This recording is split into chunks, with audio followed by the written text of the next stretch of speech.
White flag is raised. They're off in the opening race.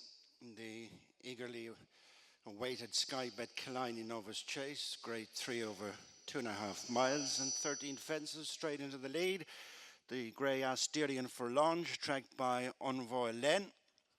A couple of lengths back to Feast to Dairy, who's followed by Dinny Lacey in the back marker. Coming to the first fence, Simple. Asterion Forlonge going along just over a length in front of Envoi Allen. Feast to Dairy in third. Into the wings of their first fence, and gone is Asterion Forlonge, and badly hampered and brought down Simple. Early drama. Fence 1 is claimed, Asterion Forlonge and Simple as they come to the second fence, and that has left Envoi Allen in the lead from Feast to Dairy and Dinny Lacey. And there's both Danny Mullins and JJ Slevin walking away from their first fence falls as they turn into fence number 3. And it is 3 that we're left with. The field preceded by the riderless Asterion Forlonge and Simple, as Envoi Allen and Jack Kennedy are left to make the running, showing a couple of lengths in front of Feast to Dairy, and the back marker is Dinny Lacey.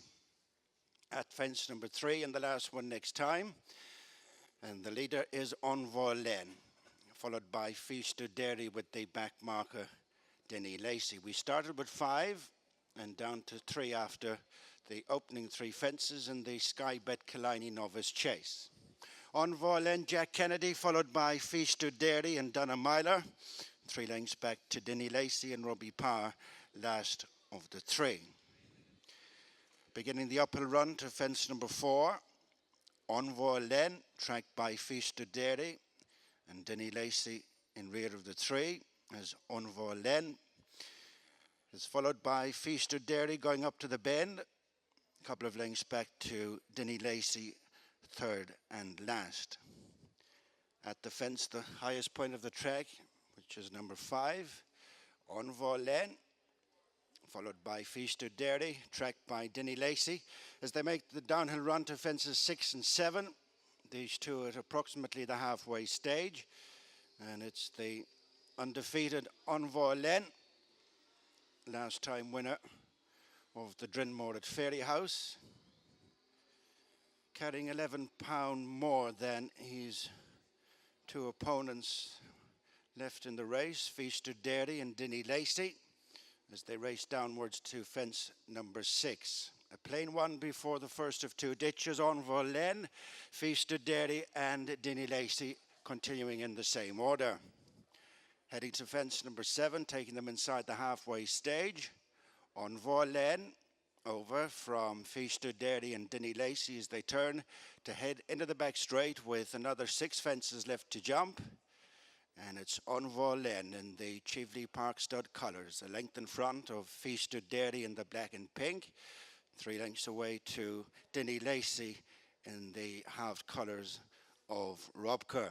Setting their sights in the first of 3 fences in the back straight, Envoi Allen, less than a length in front of Feast to Dairy, and taking closer order is Dinny Lacey as they go to the middle fence in the back straight.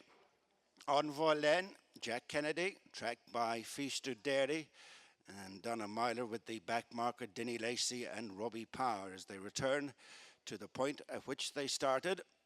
4 fences left to jump in the grade 3 Skybet Killiney Novice Chase. Envoi Allen leads Feast to Dairy and Dinny Lacey, heading towards the 5 furlong point with 3 fences left to jump. Envoi Allen, tracked by Feast to Dairy and Dinny Lacey as they go into the bend. Less than 5 furlongs to go. 3 fences left to jump. This fence coming up is where we lost Asterion Forlonge and Simple. Envoi Allen, Jack Kennedy with much closer on the outside Feast to Dairy and Donna Myler. And right behind them is Dinny Lacey and Robbie Power at the third last fence. Envoi Allen, Feast to Dairy and Dinny Lacey, the 3 covered by a couple of lengths heading towards the second last fence. Envoi Allen, the blue cap. On the outside is Feast to Dairy And slipstreaming them, close up in third is Denny Lacey, Envoi Allen and Feast to Dairy come away, not much between them. Denny Lacey has now been pushed and shoved along and losing contact as they swing in. Good run to the final fence. In the Skybet Killiney Novice Chase, and it's Envoi Allen in front. And cracking on the outside is Feast to Dairy as Envoi Allen opens up a couple of lengths advantage over Feast to Dairy. They're clear of Denny Lacey, and coming down to the final fence, it is Envoi Allen in front from Feast to Dairy, and at the last Envoi Allen over. Feast to Dairy is having another go on the outside, but Envoi Allen picks up. Envoi Allen, a one-off, stretches his immaculate unbeaten career record in the Skybet Killiney Novice Chase. Feast to Dairy second, third and last Denny Lacey. As one would expect, Envoi Allen much too good. Yeah, much too good, Gary, and only had to do what he had to do. And the two loose horses were, I'd say, a nightmare for Jack Kennedy down to the last fence. Asterion Forlonge doesn't know whether he wants to come out or go in, and definitely Envoi Allen steadies up because of him. You'd expect him to pops the last Feast of Dairy, pings it, but as soon as Jack Kennedy drops his arse in the saddle, this horse just changes gears again, as you would expect. Yeah, he's done exactly what he had to do, no more. Yeah, exactly what you would have expected from him in the absence of Asterion Forlonge, who, along with Sempo, completed a circuit plus loose. Here's the first fence, Ruby. Talk us through it. I think Danny spotted a stride from recollection. No, yeah, go on. He should have picked up. I mean, he was spot on. He had a hold of his head, dropped his arse in the saddle to signal to the horse to jump, and the horse took another stride where there wasn't room to, and turns over, and Sempo jinks and gets rid of JJ Slevin. But Asterion Forlonge, for my money watching that, Gary, should have reacted to the signal Danny Mullins gave him and left the ground, but he didn't. Yeah, Envoi Allen sensibly kept wide by Jack Kennedy over that first fence. He was in the clear. There's the two jockeys walking away. Pick it up down the far side. I think this is 5 from home, and in terms of his jumping, Ruby, once again, pretty much flawless, Envoi Allen, wasn't he? Yeah, he was. And to be fair to the second horse too, Gary, he jumped really, really well, and Denny Lacey didn't quite get the miracle he needed, but Envoi Allen is very sure of what he's doing jumping wise. You know, he's just so nimble, so quick. He's looking at what he's doing. He reacts to any signals that Jack Kennedy has given him, and you know, even when Jack not so much doesn't like, by not giving him by not moving the signal Jack has given him to slow down and pop, he even reacts to that. He's such a professional horse. I suppose the one thing we didn't say before, Gary, and as it turns out, it didn't really matter, but he did have a wind up, and he was having his first run on heavy ground. None of that mattered in the end either, did it? No. Who knows what sort of a test Asterion Forlonge would have provided him with had he jumped the clear end. But Envoi Allen, as I say, has once again done everything right, long or short. He seems to just measure up his fences so well, doesn't he? It's effortless for him. I mean, look at where Jack's hands are. Look how loose the reins are in Jack's hands, and look at the horse. He's looking at what he's doing. Jack doesn't move on him. See, and he sorts himself out. He just knows what he's at. That was where Denny Lacey cracked. He dropped a few lengths off the other two swinging in just when the tempo was really lifting away from that second last fence. And Feast to Dairy, to his credit, he does make a race of it for a little while anyway, but Jack Kennedy really, as he had been the case at Ferrières, he's able to just even down here, look how honest he is, because the grey horse is running out, so is Sempo, yet Envoi Allen doesn't bat an eyelid, keeps looking at the fence, keeps concentrating on where he's going, and something like that can distract so many horses, and yet he just doesn't. He goes straight down to the fence like he should, jumps it, Jack gives him a squeeze, and he sprints away from Feast to Dairy.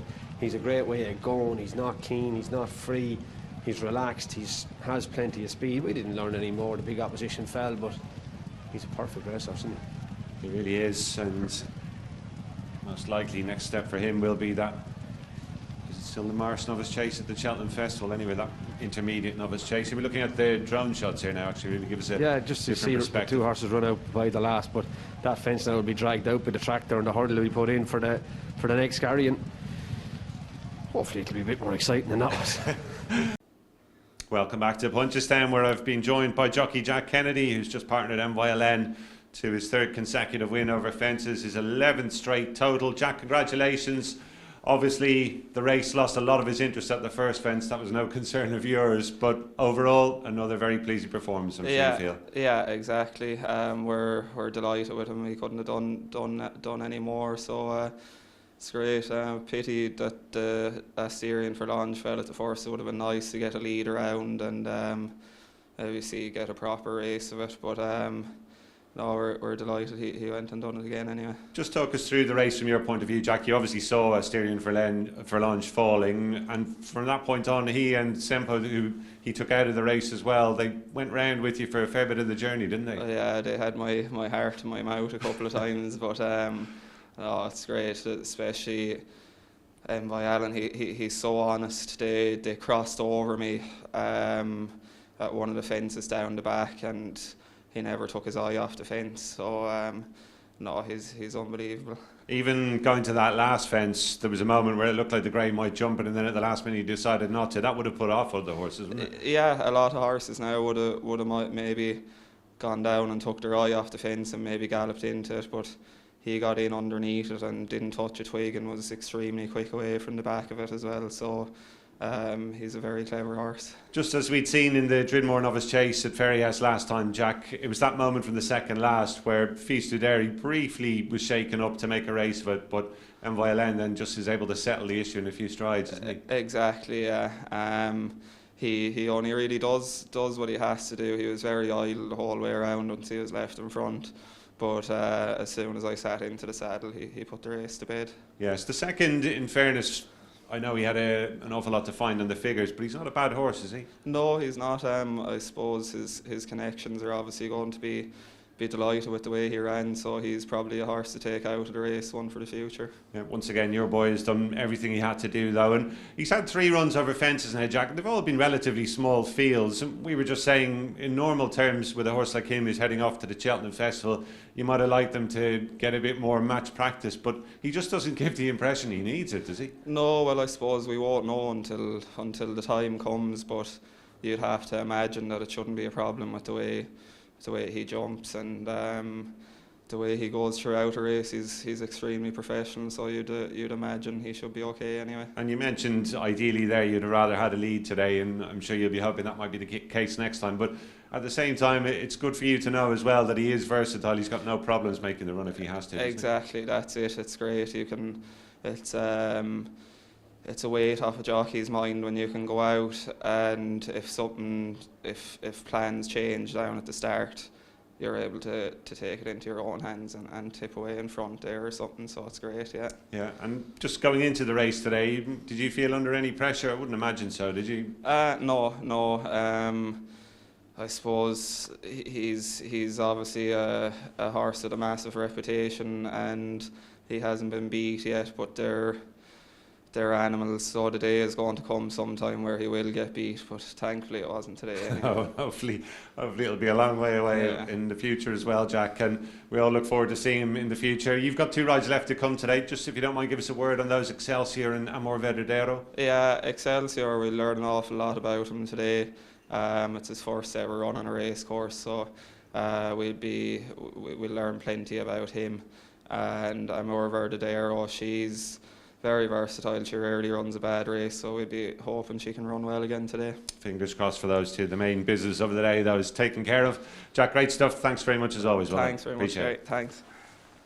Gordon, obviously, first of all, we want to talk about Envoi Allen, who made it 11 out of 11 under rules in the Killiney Novice Chase. Obviously, the picture changed completely at that first fence, but no doubt, once again, delighted to see your horse do what he did. That's it, Gary. Yeah, look, it was unfortunate that the other horse went at the first, but thankfully he's okay. Look, Howard had to go around in front and didn't basically have more than a canter around. But I'd like the way he quickened down to the last, got underneath it and picked up the back, but he just had a day out. Yes, Jack was just telling us a little while ago, in an ideal world he is a horse who's better with the lead, but he's versatile, isn't he, in that he was left in front. It didn't seem to bother him too much. Yeah. Especially with loose horses running around. Definitely, he'd have learned plenty from that, Gary. There's loose horses going everywhere, and in fairness to him, he looked like he was straight as a dive in the stands. He put his eye in the fence, and that's all he wanted to do was jump. What was it like for you watching the race? Obviously, it was built up as a big clash with Asterion Forlonge, and I know talking to you yesterday, you felt even if he ran well and got beaten, it wouldn't be the end of the world. But in many ways, were you more nervous watching him after the falls? I was, actually. I said to Busty, that was with me watching the race, I said, it's really worse now. I said, it's better something else. It's look, when you've got a horse like this, it's as good as it is to have him. There's plenty of pressure with him, but we're very lucky to have him, and he's a very good horse. What's he been doing in terms of his routine in between the Drinmore and today? He's been tipping away. He's been away at the screen twice for 2 bits of work, doing plenty at home. But Jack actually said it there today. He says we'll have to give up his work a little bit before Cheltenham, because I'd say he does everything so easy at home. He there's plenty of improvement in him. Is that what you want to hear? Because obviously you said it yesterday, March is your main goal. Exactly, definitely. We came here, I suppose, being a little bit nervous if the ground come up quick at Leopardstown. It'd be a worry, but the plan now is to go straight to Cheltenham, all being well. He's in all the races in Leopardstown for fear something happened with the Irish horses going to Cheltenham, but look at the plan that we go straight to Cheltenham now, all being well. And was it just a case of the timing of this race maybe fitted in better last year? Naas, obviously the hurdle race was around this time of the year as well. Yeah. We just said we'd go the same sort of route as last year. Look, we think he's very good. He's a horse we want to make last, so we pick our path. Great stuff.